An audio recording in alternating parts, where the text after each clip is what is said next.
Decíamos entonces, ¿cuál es la diferencia de modo general entre un núcleo urbano y un núcleo rural? Un núcleo urbano, que es una ciudad,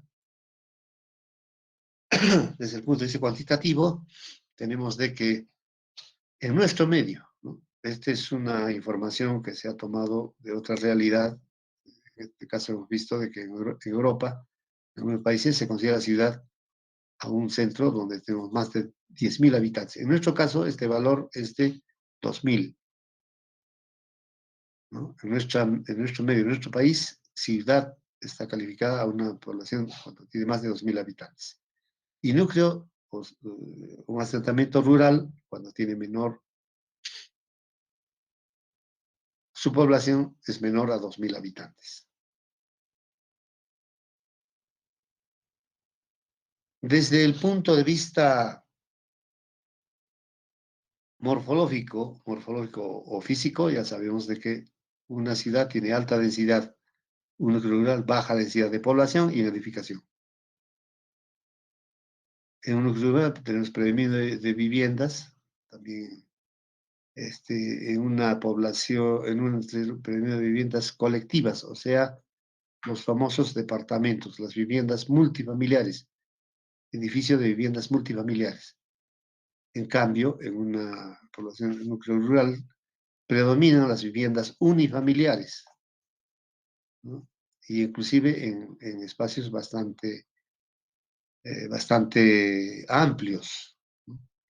En una ciudad tenemos que una vivienda unifamiliar, de acuerdo al tipo de densidad que tenga, densidad baja, densidad A1, A2, etcétera, tiene una diversidad que está en la norma, de acuerdo al tipo de densidad para vivienda unifamiliar, tenemos el dimensionamiento de un lote, ¿no?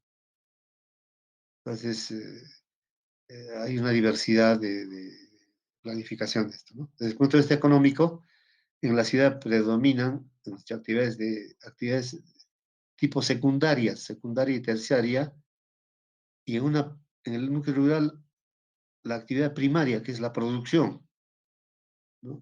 Tenemos producción. Y en la ciudad tenemos actividades secundarias como es la comercialización de estos productos o también la transformación de los productos primarios que tenemos en el núcleo rural. Podemos transformarlos a través de una industria, ¿no? O sea, el comercio de estos productos. De acuerdo a la situación de los rasgos sociales, una ciudad tiene una diversidad social, tiene diversidad de tipo de habitantes, ¿no? Decimos hasta a nivel nacional, en Bolivia, como también en nuestro país, se maneja el término de pluri, pluricultural, ¿no? Diversas culturas, diversas razas, diversas costumbres. Es una nación, una cultura plurinacional, tenemos diversidad social. En cambio, en un núcleo rural generalmente existe menor diversidad social, focalizada en un tipo. En el campo tenemos culturas prácticamente de un solo tipo, ¿no? Las relaciones en una ciudad son casi eh, más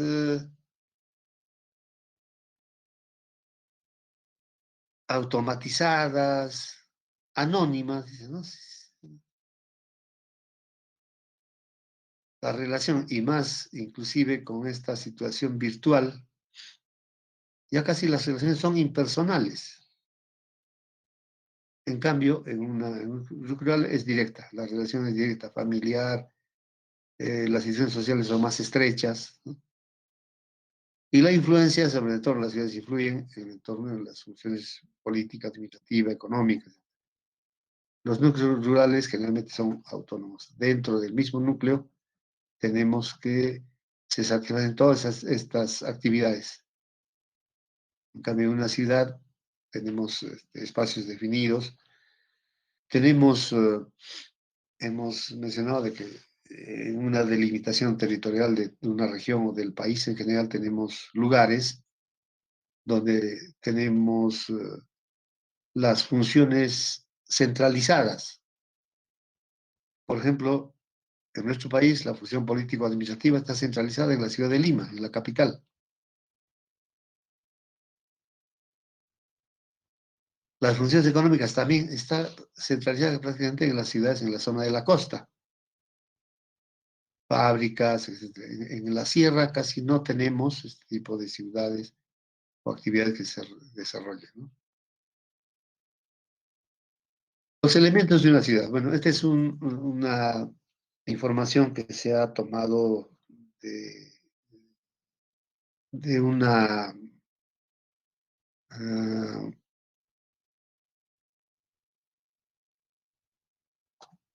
información de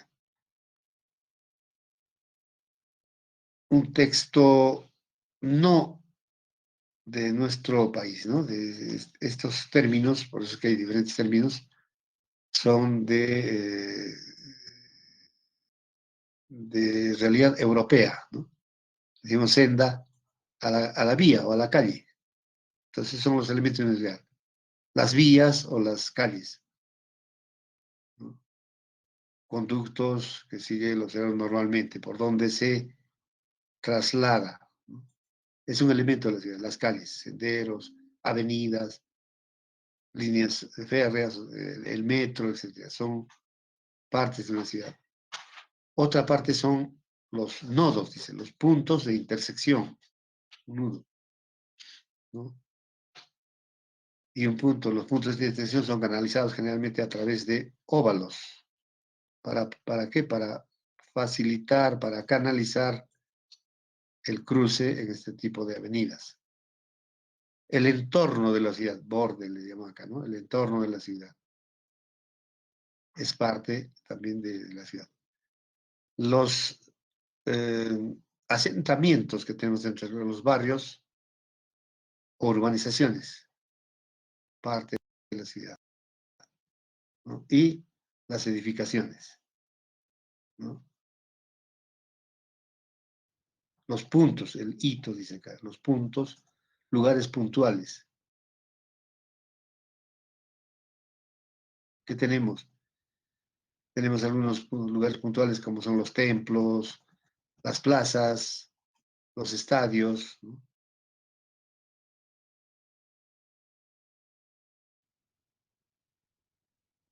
Partes puntuales de una ciudad. La imagen de una ciudad, ¿no? ¿Cómo es una ciudad? La imagen del medio ambiente se puede causar que cuando se observa la ciudad se crea un placer particular por muy distinta que sea la función de una ciudad. Ya hemos dicho, la función de una ciudad puede ser una ciudad comercial, ciudad industrial. La simple observación nos crea ya una imagen de lo que es la ciudad. Una ciudad es una construcción en un espacio, ¿no? A gran escala, en un espacio grande. Hay ciudades que ocupan grandes espacios, como habíamos mencionado, la Ciudad de México ocupa un gran área, toda la ciudad. Tenemos nosotros a nivel, a nivel del país, una ciudad que ocupa un gran área, es la ciudad capital, Lima, ¿no? Lima, que para cruzar toda la ciudad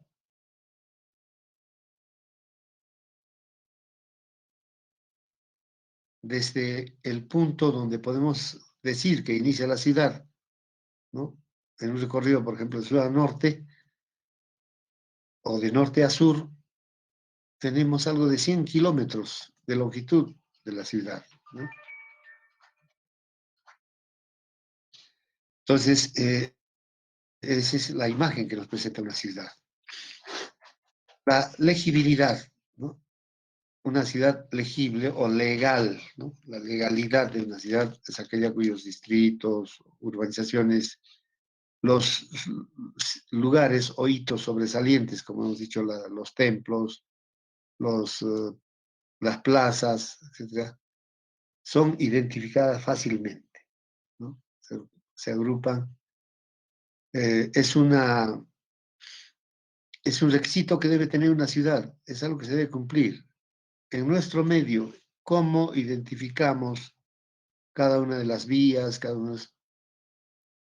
Nuestras vías están identificadas con nombres, ¿no? Y quien debe denominar esto es la municipalidad.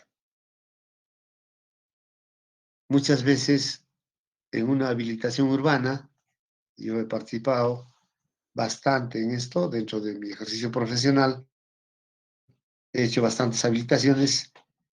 ¿Y qué hacíamos? Que el propietario de la habilitación, el propietario del terreno, proponía prácticamente y a veces imponía la denominación de las vías de acuerdo a lo que se le ocurría, ¿no? Cosa que no debe ser así, de eso debe ser denominado por la municipalidad, por el ente que va a regular este crecimiento, ¿no? Hay sitios donde el dueño le ponía a una calle su nombre, Juan Pérez, dueño de calle Juan Pérez, o avenida Juan Pérez, o plaza Juan Pérez, ¿no? Esta legibilidad o legalidad de la ciudad debe ser. En algunos medios, por ejemplo,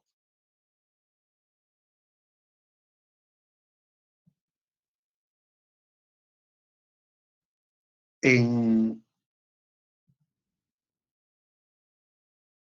en algunas ciudades en Estados Unidos, las calles, las vías se denominan con números. Calle 4, calle 5, calle 8, calle 20, etcétera, ¿no? Entonces, ¿eso es para qué? Para identificar todos los puntos de la ciudad. De esa forma se estructura y se identifica una ciudad, ¿no? Totalmente organizada. La elaboración de la imagen de la ciudad es el resultado del proceso entre el observador y su medio ambiente, ¿no? Debe haber una adecuada interacción entre la ciudad. De, el crecimiento de una población obviamente cambia totalmente el ecosistema natural existente antes, cambia totalmente el medio ambiente. En Arequipa hemos visto de que se identificaba, se tenía de que la ciudad de Arequipa tenía un predominio o se caracterizaba por su campiña, ¿no? La campiña que tenía Arequipa. Áreas rurales bastante grandes dentro de la misma ciudad, dentro de la estructura de la ciudad. Actualmente esto con el crecimiento urbano se va perdiendo, ya casi ya no tenemos campiña, tenemos núcleos urbanos, ¿no? Esa imagen va cambiando dentro de una ciudad. La estructura de una ciudad puede ser distribuida de acuerdo a una identidad, la estructura y el significado. ¿Qué significa cada espacio? ¿Cómo debe estructurarse? ¿No? ¿Y qué identidad? Tenemos una ciudad, eh, Arequipa, por ejemplo, ya no es una ciudad que se caracteriza por su campiña, ya es como un centro, un núcleo bastante urbano como Lima, ¿no? Imaginabilidad es un término que describe lo que puede expresar una ciudad, ¿no? Es la cualidad de un objeto físico que le da gran probabilidad de suscitar una imagen vigorosa de cualquier observador, ¿no? La imagen facilita la creación de una imagen mental del medio ambiente, ¿no? Entonces, concepto de lo que se da. Les decía que las ciudades a veces son calificadas de acuerdo a la actividad prioritaria que hay en la ciudad, ¿no? A más de ser un núcleo organizado donde vamos a tener una zonificación adecuada, ¿no? Donde vamos a tener espacios netamente residenciales para vivienda, espacios netamente de repente comerciales, ¿no? Tiendas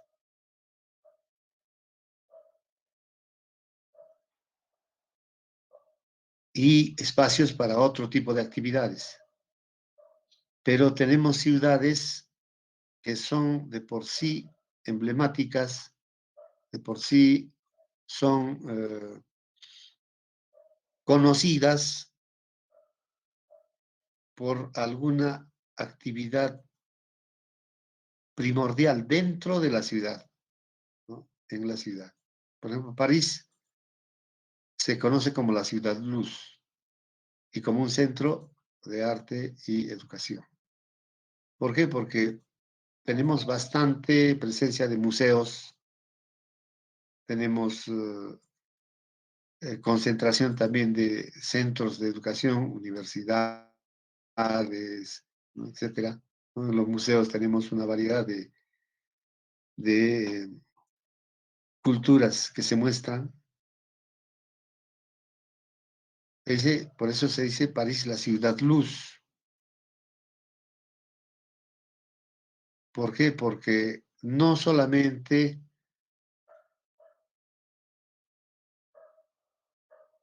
es considerada como una ciudad iluminada, ¿no?